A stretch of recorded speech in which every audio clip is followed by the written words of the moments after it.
ସୁଭଦ୍ରାରେ କେତେ ଟଙ୍କା ମିଳିବ? ଆପଣଙ୍କୁ ଜଣାଇ ଦିଆଯାଉଛି କି ସୁଭଦ୍ରାରେ ମିଳିବ ଏକ କିସ୍ତିରେ ମିଳିଛି 5,000 ଟଙ୍କା, 2 ନମ୍ବର କିସ୍ତିରେ ମିଳିଛି 5,000 ଟଙ୍କା, 3 ନମ୍ବରରେ ବି 5,000 ଟଙ୍କା, 4 ନମ୍ବରରେ ମିଳିବ 5,000 ଟଙ୍କା। ଏଇ ଡାଉଟ୍ ଅଛି କି ଚତୁର୍ଥ କିସ୍ତି କେଉଁ ମାସରେ ମିଳିବ?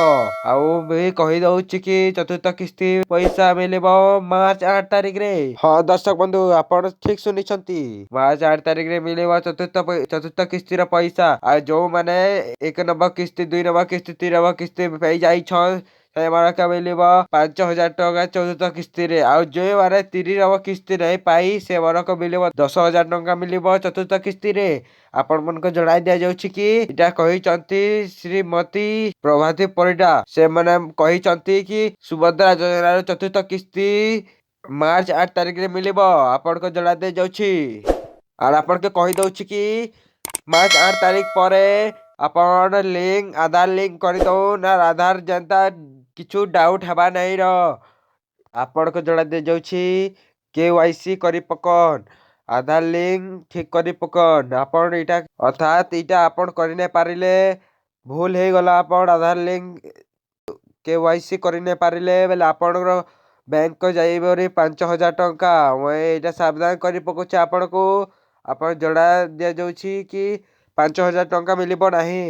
ମୁଁ ଆଉ ପାଣି ଜଣାଇ ଦିଆଯାଉଛି କି ସୁଭଦ୍ରା ଯୋଜନାର ଚତୁର୍ଥ କିସ୍ତି ମାର୍ଚ୍ଚ 8 ତାରିଖରେ ମିଳିବ।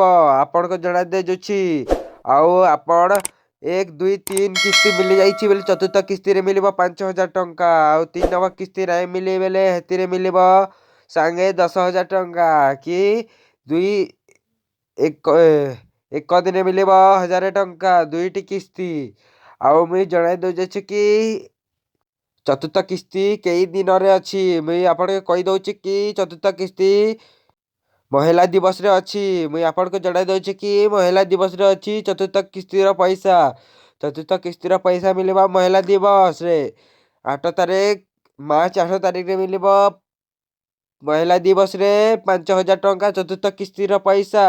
ଆପଣଙ୍କୁ ଜଣାଇ ଦିଆଯାଉଛି। ଆପଣ